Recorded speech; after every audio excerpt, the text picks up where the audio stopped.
tell us how you've been. I am okay. We're doing a lot of relief efforts here on the ground and administratively, and trying to keep a constant smile on our face for the community. But it is a disaster, in literal speaking. So to be smiling every day for them, I think is great for them to see a beautiful smile and to get a great hug. But at the end of the day, we need to give them more than that, and that is why we're here. The frustration, I think, is a little bottled up for me. We're pushing to see some more rainbows hopefully soon. If you could take a step back, tell us where you were, what you were doing during the storm. When the storm hit, I was at home, and I was born here in San Diego. I'm a native to this city, so I've been through earthquakes, I've been through floods per se, right? Of course, I think for anybody who's been here, and this is to a magnitude I think that could have never been imagined. So to think that this would be the end result of what was a heavy rain, I just can't fathom it. It's very difficult to fathom that. What if people in the community been telling you as far as how they got through everything? How they've gotten through everything so far? Through our help. They have said they're frustrated with the assistance, lack of assistance, no assistance from the city.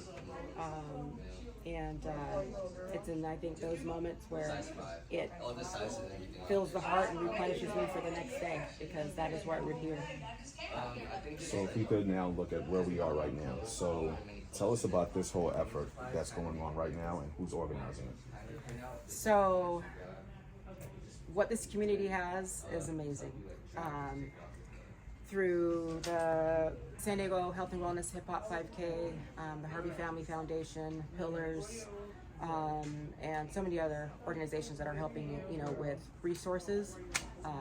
But us three have really on ground. YMCA, we're here now, right? Shout out to Anna. We couldn't have done this without this team that we've built. And this is not new to us. We've done this through the COVID-19 pandemic when that came out. We were out boots on ground with masks, with hand sanitizers, getting people food. We care. And sometimes it takes that type of effort from somebody who actually does. So is there like a unified organization name, or is just folks in the community getting together to help out? So we have a name now. And it was the San Diego Rapid Response Team. As we're expanding out and helping, other areas as well. I don't think there's a team, because we weren't prepared. There is no disaster plan for this. And we've kind of just created it. So just created, so essentially just individual community members coming together. Yep.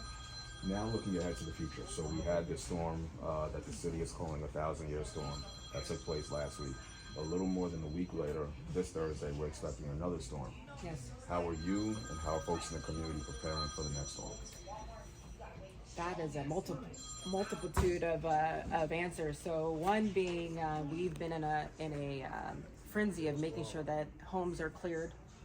And today is the last day for trash pickup, which is odd, but it is what it is for this week. So the push has been to help everybody get the items out of their homes and off of the street, so we don't cause another calamity with items and things that don't need to be there. So that's been the huge push the last few days, actually the last week, since we knew the storm was coming last week. Second to that is getting people out of their homes that don't need to be in there. There are a lot of community members that are still in their homes because they have nowhere to go. And I'm working with the San Diego Housing Commission along with some other people to get some housing numbers so we can get them into hotels. But that needs to happen like yesterday. So on top of that is the canvassing. We're going door to door. We've created our own system. This is not the city system. This is our system that has the county link on it and our link for a special needs assessment that we created ourselves. So aside from the county's link, we have our own. What do you need? We have it and we'll get it to you. There's so many different tarps on roofs. You know, in our questionnaire, we have a section on that where we're asking, what do you need? What's going on? You know, people have holes in their roofs. We have 2 tarps going out on homes today, so they are not getting affected. We have sandbags going out today. We set that up and organize that. They're going to be out, you know, going out to homes and getting them sandbagged. Like it's that is what our fear is we don't want a duplicate of what's happening. We're also helping push. I know they were out there yesterday, but cleaning out the drains that were not cleaned before. But it's really making sure that everybody is safe.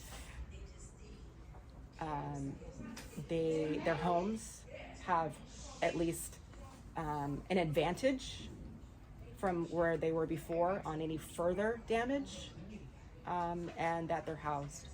So as far as getting those folks a hotel room, who's footing the bill? So right now, we're working with the San Diego Housing Commission on numbers, and that's why it's so important that everybody complete the survey, because without that, we won't have the correct numbers on who's going to need that emergency hotel voucher. So important to do that.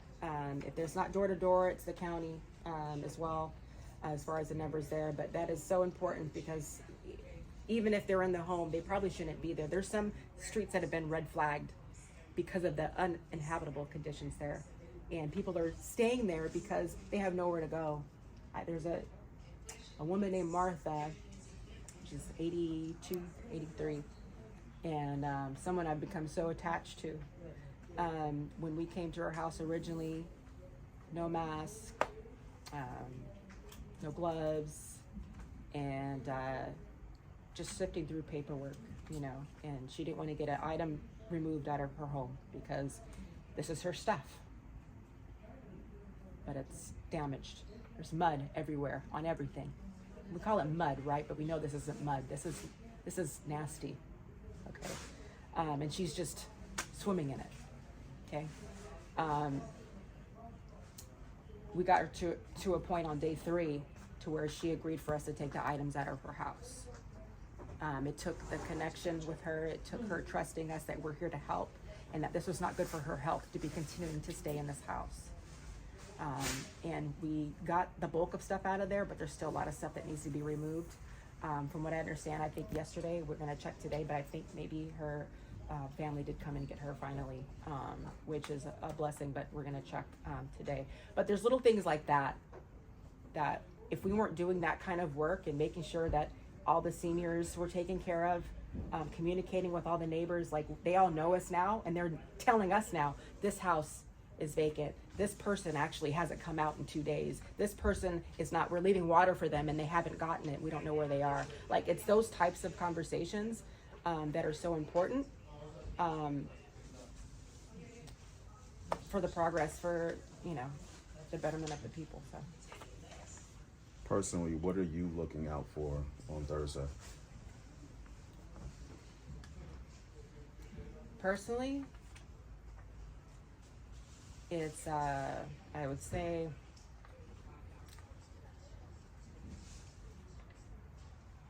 not a repeat. And for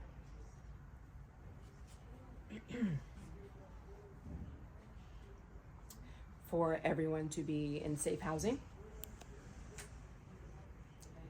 and for everyone's home to be protected from any further damage, and some more involved street efforts from our city. How many folks have, I know you may not have exact numbers at this point, but how many folks have come out to actually donate and help with all these items, sir? We're in the hundreds. How many folks have you spoken to out in the community as far as just making sure they're safe for this next round that's coming up? In the hundreds. Did they tell you any personal stories about what took place last week? Many stories, and that's I think what stays here, and that adds my personal frustration because I hear their stories and then I see my efforts and I'm like, okay, we need help. There's like a particular story of a woman on Beta Street She told me she calls herself the mother of that neighborhood there where they're living. And she said when the rain came, the water was so high, they had to swim to a fence and hold on to the fence. And there were people still in their homes, and she had to convince them to get out of the house. When she was explaining the story to me, she was so strong-willed at that moment still. You can see the pain, kind of in her eyes, but she's also said that she saw animals trying to swim. And, it's trauma completely, this whole experience, I think, not just for the people who are enduring this, but I think also for us, because we're actually enduring it with them. If you got a heart, like, how can you not? Obviously, we don't have a crystal ball and we don't know what the future holds, but what do you think the future holds? Well,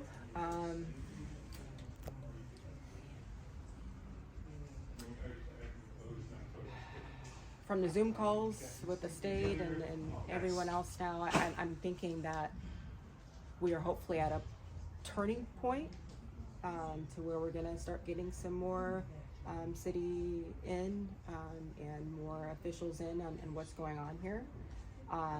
Hopefully this housing situation will come to a more positive point where we can get some people into homes.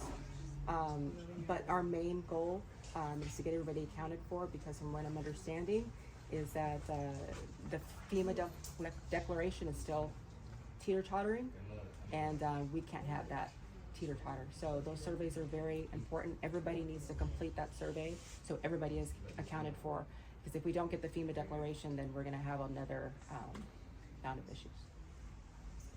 Any last thoughts for us? Actually, before that. Yes.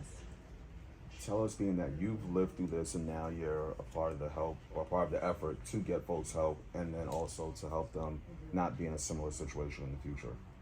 What were the first couple of words that were running through your mind during the storm? Before or after this? No, during the storm. As I'm on ground? As you're living through this, tell us the first couple of words that were going through your mind at that time. Where is everyone? As you were realizing that the storm was a lot more intense than you and other people expected, what was going through your mind at that point, the first couple of words? Where is everyone? After, say, like on Tuesday, Wednesday, etc., when you're actually seeing the damage, what were the first couple of words going through your mind at that point? Where is everyone? It's just been us. And then now looking ahead to the future, what are the first couple of words that comes to mind now that you know that there's another storm that's coming on Thursday? We have been working on a system that is very solid. They need to just come in and assist us in getting more people on the ground to do the surveys, go door to door, do the surveys. Everybody knows what's important here, but I think if they are more actively involved with the boots on the ground effort, we're nonprofits, us and Harvey Foundation and Pillars, like we're doing this because we care, maybe it might be hard, as a official, with the, but you got to be in tune with what's going on with the people. And so, yeah, right now we need more of these surveys completed, and we need some assistance with the housing ASAP. And to wrap it up, tell us about some of the items that were donated. What do we have there? What do you need? We have everything. Diapers. We had a request. I had a neighbor who they had an elderly woman that needed adult diapers. We even have adult diapers here. That was a request. We've got children's diapers, all toiletries, sanitation items. We even have cupware. We have, food, soaps. The hygiene was the biggest thing, and that has been the biggest ask. Soaps and toothbrushes. toilet papers, right now I know we're huge on still cleaning supplies, because we do offer, through the Y, Anna has offered free showers here for people who've been affected, so they're able to come here and get a nice hot shower. And so when they do come for the shower, most of them come by and pick up the things that they need. You know, and food pantries, and we've had a lot of different food organizations come in too as well, and, you know, have boxes of food ready. So pretty much we're blankets. So this is a combination of organizations and then regular folks Yep. coming in to help Yep. donate Yes, as well too. Okay. yes, yeah. Any last thoughts for us? Thank you for being here and telling the story. Absolutely. Thank you again. Super important.